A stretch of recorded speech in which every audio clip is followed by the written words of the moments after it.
दोस्तों आज का हमारा एडिटोरियल 6 अगस्त का है। सो फार सो फार का मतलब क्या होता है? सो फार मीन्स अभी तक। ठीक है, अभी तक। तो अभी तक यानी कि up to now, up to this time बोल सकते हैं। So far I have scored 20 in each test. ठीक है, सो फार मीन्स अभी तक जो जो हुआ वो। सो सो सो का मतलब क्या होता है? सो मीन्स ठीक ठाक, मतलब न ज्यादा अच्छा न ज्यादा बुरा, ठीक ठाक। ठीक है, तो सो फार सो ये ओलंपिक्स के बारे में लिखा गया है। मतलब कि अभी तक तो ठीक ठाक ही चल रहा है, कुछ खास परफॉर्मेंस नहीं हुई है इंडिया की। ठीक है, तो so means neither good nor bad. ठीक है, midway through games, midway means बीच रास्ते में। गेम्स अभी फुल नहीं हुआ है, अभी हाफ गेम्स हो चुके हैं और कुछ गेम्स बाकी हैं। ठीक है, so midway through games India's performance is average. Average again means न ज्यादा अच्छा न ज्यादा बुरा, ठीक ठाक performance. Okay, sports ecosystem needs more change. Ecosystem means environment. जो स्पोर्ट्स का हमारे कंट्री में जो एनवायरनमेंट है उसमें और चेंजेस लाने की जरूरत है, ये बोला गया है। ठीक है, सो क्लोज येट सो फार, मतलब इतने पास आ चुके हैं हम, फिर भी कितने दूर हैं। किससे दूर हैं? गोल्ड से। ठीक है, गोल्ड मेडल अभी तक नहीं मिला है ना इंडिया को, उसके बारे में लिखा है। सो क्लोज, इतने पास, येट सो फार, फिर भी इतने दूर। That's been the story of India's participation at the ongoing Paris Olympics. ये है कहानी, that's been the story of, ये है कहानी किसकी? इंडिया के पार्टिसिपेशन की, जो ongoing मीन्स चालू, चलता हुआ, अभी जो चल रहा है, continuing, in progress, जो प्रोग्रेस में ओलंपिक्स है ना पेरिस में, उसके बारे में बोला गया है। ongoing ओलंपिक्स में बस यही कहानी है इंडिया की, कि बहुत बहुत क्लोज है हम गोल्ड से, लेकिन अभी भी बहुत दूर है, कुछ खास परफॉर्मेंस नहीं है इंडिया का, सो परफॉर्मेंस है। At the halfway stage means बीच में, हाफवे मीन्स बीच में, India has won just 3 bronze medals. अभी तक सिर्फ 3 ब्रॉन्ज मेडल्स जीत पाए हैं हम, India. All of them courtesy are shooters. Courtesy का मतलब क्या होता है? कर्टेसी मीन्स शूटर्स के बदौलत। ठीक है, कर्टेसी मीन्स, ऐसे तो मीनिंग होता है polite, very gentle, very sweet talking, लेकिन यहाँ पर कर्टेसी का मतलब है to give credit to someone for something. किसको क्रेडिट दिया जा रहा है? शूटर्स को क्रेडिट दिया जा रहा है ब्रॉन्ज मेडल्स जीतने के लिए। ठीक है, all of them courtesy are shooters. True, Manu Bhaker has created history by becoming the first Indian since 1947 to win 2 medals at the same Olympics. But as the accompanying article highlights, more shooting medals were well within our grasp. Accompanying article means जो article लिखा हुआ है, जो साथ में article लिखा हुआ है। Accompanying means जो साथ में है, साथ में जो आर्टिकल लिखा हुआ है उसमें जो हाईलाइट किया हुआ है, और शूटिंग मेडल्स जो थे वो हमारे रीच में थे। ग्रास्प में मीन्स रीच में थे। ठीक है, ग्रास्प का मीनिंग यूजुअली होता है होल्ड करना, किसी चीज को पकड़ना अपने हाथ से। यहाँ पर मीनिंग है reach, were well with in are reach. Accompanying means going with something, जो साथ में हमारे आर्टिकल लिखा हुआ है, यहाँ आर्टिकल के बारे में है। और हाइलाइट्स का मतलब होता है एम्फसाइजेस। ठीक है, मतलब किसी चीज के ऊपर ज्यादा फोकस करना या फिर स्ट्रेस डालना। स्ट्रेसेस ऑन, हाइलाइट्स या एम्फसाइजेस या स्ट्रेसेस ऑन। आई होप आपको समझ में आ गया होगा। 7 न्यू वर्ड्स, 7 न्यू मीनिंग्स हमने आज सीखा है, और काफ़ी कॉमन वर्ड्स हैं, और कॉमन वर्ड्स ही आते हैं एसएससी में। हम एसएससी के लिए अगर प्रिपरेशन करेंगे तो ऑटोमेटिकली बाकी गवर्नमेंट एग्जाम्स भी कवर हो जाएंगे। ओके, नेक्स्ट चलते हैं कुछ previous year solve papers questions पे। ये कॉम्प्रिहेंशन है, एक ही कॉम्प्रिहेंशन में 5 क्वेश्चंस बने हैं। ठीक है, तो देखते हैं कैसे इसको सॉल्व किया जाए। इन द फॉलोइंग पैसेज, ये इंस्ट्रक्शन है, ध्यान से पढ़ना है इंस्ट्रक्शन को। In the following passage some words have been deleted. Deleted मतलब इरेज्ड, मतलब हटा दिया गया, मिटा दिया गया। Read the passage carefully and select the most appropriate option in to fill in each blank. जो सबसे सही ऑप्शन है उसको फिल करना है हमें, ठीक है। अभी ये यहाँ से आर्टिकल शुरू है।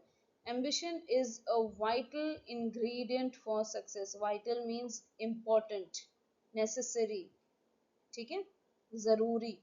Ambition is a vital ingredient for success. Without ambition to push us, we will not be dash of great achievements. Of दिया हुआ है, ये ऑफ से हमें क्लू मिलना चाहिए, एबल ऑफ तो होता ही नहीं है, ठीक है। एबल के साथ टू लगता है ना कि ऑफ, ओके। केपेबल के साथ लग सकता है, ड्यूरेबल के साथ नहीं लगता है, क्योरेबल के साथ नहीं लग सकता, ठीक है। ड्यूरेबल मतलब जो चीज टिकाऊ हो, ठीक है, जो चीज टिक जाए, टिकाऊ। और क्योरेबल मीन्स जिसका इलाज संभव हो, ठीक है, जैसे कि कोरोना इज नाउ क्योरेबल, संभव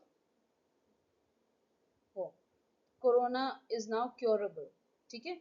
ये इलाज से रिलेटेड है, ये टिकने से रिलेटेड है। केपेबल मीन्स क्षमता, ठीक है, केपेबिलिटी मीन्स क्षमता, तो केपेबल ऑफ मीन्स उसमें उस चीज को करने की क्षमता है। केपेबल के साथ हमेशा ऑफ लगता है। I am capable of climbing mountains, मतलब मैं माउंटेन्स को क्लाइंब करने की क्षमता रखती हूँ, okay. So we will not be capable of great achievements.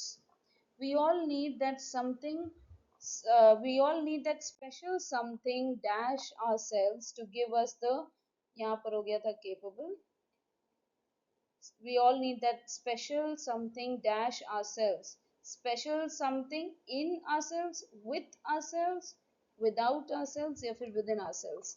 तो ourselves यानी हमारे अंदर कुछ वो स्पेशल चीज होना चाहिए जिससे to give us the will power to reach a higher goal, जो हमें will power दे ज्यादा ऊंचाई को हासिल करने की, ठीक है।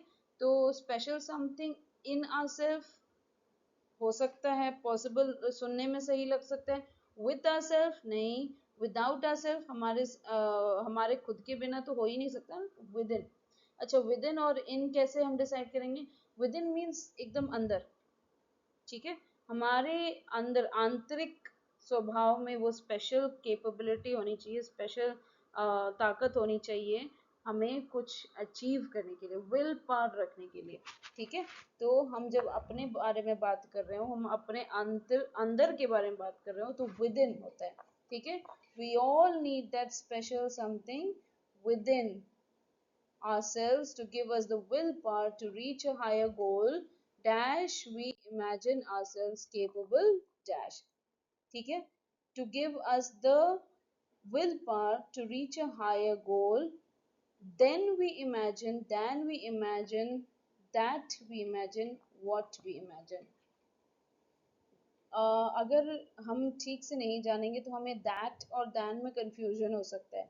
देन तो लगेगा ही नहीं, क्योंकि हाँ यहाँ मीनिंग क्या है कि ऐसा विल पावर हमें देने की कैपेबिलिटी होनी चाहिए, हमारे अंदर वो क्षमता होनी चाहिए जिससे हम हायर गोल की तरफ पहुंच सकें जो हम इमेजिन नहीं करते। Dash dash we imagine ourselves capable of, मतलब जितना हम खुद को उसकी हम क्षमता रखते हैं वो हमें पता नहीं है, ठीक है। अभी देखो फिट करके देखो सारे words, we all need that special something within ourselves, यहाँ पर विद इन था ना, within ourselves to give us the will power to reach a higher goal than we imagine ourselves capable.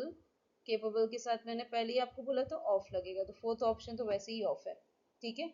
Will power to reach a higher goal than we imagine, than we imagine means हम जितना, हम जो imagine नहीं करते हैं, ठीक है, हम सोचते हैं कि हम उतना कैपेबिलिटी नहीं रखते हैं, हम उतनी क्षमता नहीं रखते हैं, लेकिन एक्चुअली हम उतनी क्षमता रखते हैं। और ये कब होगा? हमें जब वो स्पेशल समथिंग हमारे अंदर होगा, विद इन आवरसेल्व्स, ठीक है।